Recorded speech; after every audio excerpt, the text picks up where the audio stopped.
ಪ್ರತಿಯೊಬ್ಬರಿಗೂ ತಮ್ಮ ಜೀವನದಲ್ಲಿ ಒಂದು ಸ್ವಂತ ಜಮೀನು ಅಥವಾ ಸೈಟು ಖರೀದಿಸಬೇಕು ಅಂತ ಹೇಳುವ ದೊಡ್ಡ ಕನಸಿರುತ್ತೆ. ಇದು ಬರೀ ಆಸ್ತಿ ಮಾತ್ರವಲ್ಲ, ನಮ್ಮ ಭವಿಷ್ಯದ ಭದ್ರತೆ ಕೂಡ ಹೌದು. ಆದ್ರೆ ಇತ್ತೀಚಿನ ದಿನಗಳಲ್ಲಿ ಜಮೀನು ವ್ಯವಹಾರದಲ್ಲಿ ಮೋಸ ಹೋಗ್ತಾ ಇರುವಂತವರ ಸಂಖ್ಯೆ ಕೂಡ ಹೆಚ್ಚಾಗ್ತಾ ಇದೆ.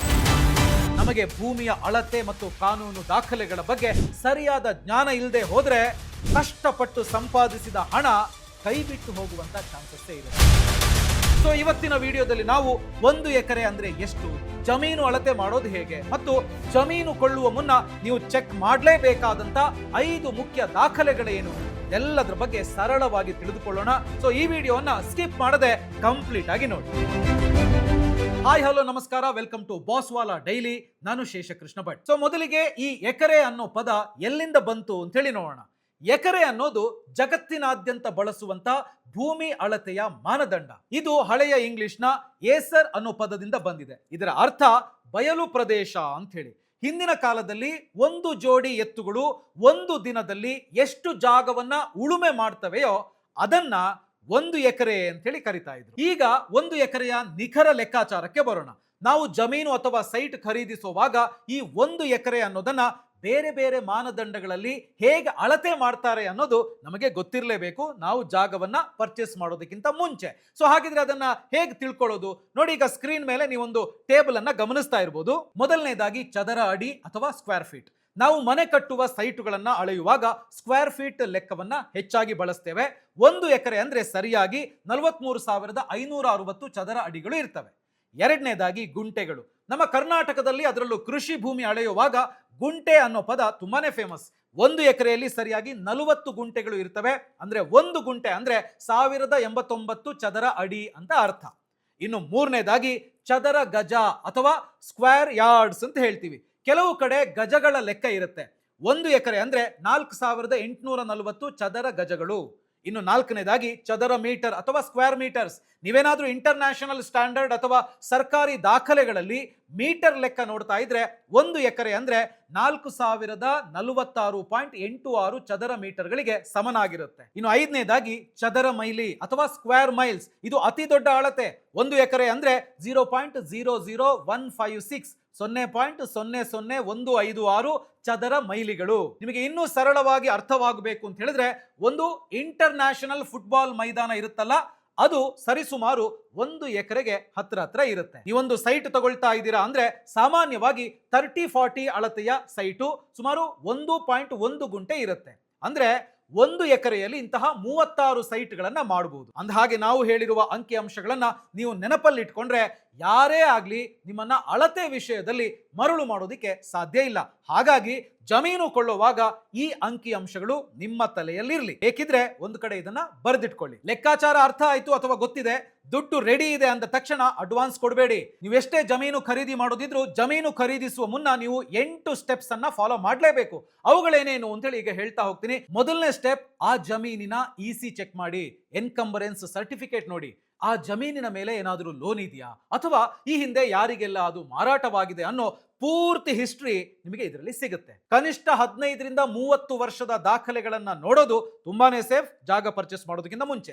ಎರಡನೇದು, ಬರೀ ಆನ್ಲೈನ್ ರಿಪೋರ್ಟ್ ಅನ್ನ ನಂಬೇಡಿ.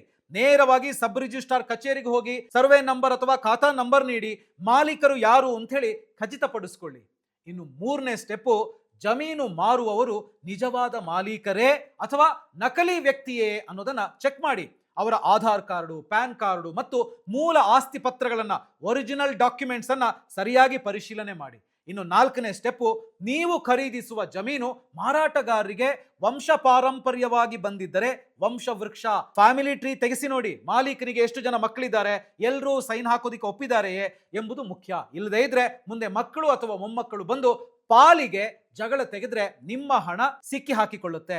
ಎಲ್ಲರೂ ಒಪ್ಪಿ ಸೈನ್ ಹಾಕದೇ ಇದ್ರೆ ಆ ರಿಜಿಸ್ಟ್ರೇಷನ್ಗೆ ಬೆಲೆ ಇರೋದಿಲ್ಲ. ಇದನ್ನ ಟೈಟಲ್ ಕ್ಲಿಯರೆನ್ಸ್ ಅಂತ ಕರೀತಾರೆ. ಆದ್ರೆ ಆಸ್ತಿ ಪತ್ರಗಳು ನಮಗೆ ಓದಿದ್ರೆ ಪೂರ್ತಿ ಅರ್ಥ ಆಗಲ್ಲ. ಅದಕ್ಕೆ ಒಬ್ಬ ಅನುಭವಿ ಸಿವಿಲ್ ವಕೀಲರ ಹತ್ರ ಹೋಗಿ ಟೈಟಲ್ ವೆರಿಫಿಕೇಶನ್ ಮಾಡಿಸಿ ಅವರು ಗ್ರೀನ್ ಸಿಗ್ನಲ್ ಕೊಟ್ಟ ಮೇಲಷ್ಟೇ ಮುಂದೆ ಹೋಗಿ. ಇನ್ನು ಐದನೇದು, ಡಾಕ್ಯುಮೆಂಟ್ಸು ಎಲ್ಲಾ ಸರಿಯಾಗಿರ್ಬೋದು, ಆದ್ರೆ ಜಾಗದಲ್ಲಿ ಯಾರಾದ್ರೂ ಒತ್ತುವರಿ ಮಾಡ್ಕೊಂಡಿದ್ದಾರಾ, ಅಲ್ಲಿ ಏನಾದ್ರೂ ವಿವಾದ ಇದೆಯಾ ಅಂತ ಸುತ್ತಮುತ್ತಲಿನವರ ಹತ್ತಿರ ವಿಚಾರಿಸಿ. ಬೌಂಡರಿ ಮಾರ್ಕ್ಗಳನ್ನ ಸರಿಯಾಗಿ ನೋಡಿ. ಇದು 5ನೇದು. ಇನ್ನು 6ನೇ ಸ್ಟೆಪ್, ನೀವು ಮತ್ತೊಂದು ಮುಖ್ಯ ವಿಷಯವನ್ನ ಗಮನಿಸಬೇಕು. ಅದೇನೆ ಖರಾಬು ಜಮೀನು. ನೋಡಿ, 1 ಎಕರೆಯಲ್ಲಿ ಕೆಲವು ಗುಂಟೆ ಹಳ್ಳಕ್ಕೋ ಅಥವಾ ದಾರಿಗೋ ಮೀಸಲಿಟ್ಟಿರಬಹುದು.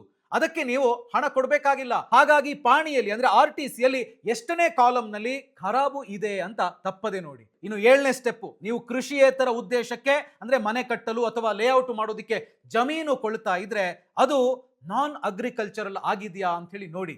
ಕೃಷಿ ಭೂಮಿಯನ್ನ ಹಾಗೆಯೇ ಕೊಂಡು ಮನೆ ಕಟ್ಟಿದ್ರೆ ಅದು ಕಾನೂನು ಬಾಹಿರವಾಗುತ್ತೆ. DC ಕನ್ವರ್ಷನ್ ಆಗಿದೆಯಾ ಮತ್ತು ಅದಕ್ಕೆ ಸಂಬಂಧಿಸಿದ 911 ದಾಖಲೆಗಳು ಸರಿಯಾಗಿವೆಯೇ ಅಂತ ಪರೀಕ್ಷೆ ಮಾಡಿ. ಇನ್ನು 8ನೇ ಸ್ಟೆಪ್, ಸರ್ವೆ ನಂಬರ್ ಜೊತೆಗೆ ಆ ಜಮೀನಿನ ಆಕರ ಅಬಂದ್ ಚೆಕ್ ಮಾಡಿ.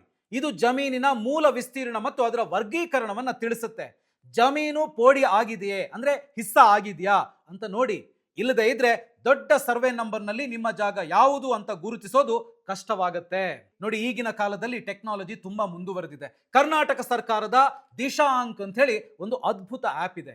ನೀವು ಆ ಜಮೀನಿನ ಮೇಲೆ ನಿಂತ್ಕೊಂಡು ಆಪ್ ಓಪನ್ ಮಾಡಿದ್ರೆ ಸಾಕು, ಅದು ಯಾವ ಸರ್ವೆ ನಂಬರ್, ಅದು ರಾಜಕಾಲುವೆ ಮೇಲೆ ಇದೆಯಾ ಅಥವಾ ಖಾಸಗಿ ಜಮೀನಾ ಅನ್ನೋದನ್ನ ಫೋನ್ ನಲ್ಲೇ ತೋರಿಸುತ್ತೆ. ನೀವು ಈ ಆಪ್ ಅನ್ನ ಯೂಸ್ ಮಾಡಬಹುದು. ಮತ್ತೊಂದು ಮುಖ್ಯ ವಿಚಾರ ಅಂದ್ರೆ, ಜಮೀನು ಅಳತೆ ಮಾಡುವಾಗ ಖಾಸಗಿ ವ್ಯಕ್ತಿಗಳಿಗಿಂತ ಸರ್ಕಾರಿ ಸರ್ವೇಯರ್, ಲೈಸೆನ್ಸ್ಡ್ ಸರ್ವೇಯರ್ ಕಡೆಯಿಂದಲೇ ಅಳತೆ ಮಾಡಿಸೋದು ಕಾನೂನುಬದ್ಧವಾಗಿ ನಿಮಗೆ ಬಲ ಕೊಡುತ್ತೆ. ನೋಡಿದ್ರಲ್ಲ ಸ್ನೇಹಿತರೆ, 1 ಎಕರೆ ಲೆಕ್ಕ ಮತ್ತು ಜಮೀನು ಖರೀದಿ ಮಾಡುವಾಗ ಇರಬೇಕಾದ ಎಚ್ಚರಿಕೆಗಳು ಇಷ್ಟೇನೆ.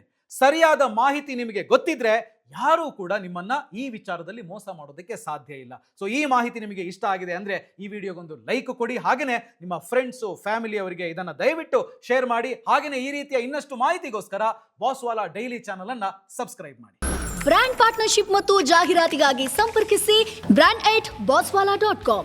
WhatsApp number 9108014192. Bosswala. Be the boss.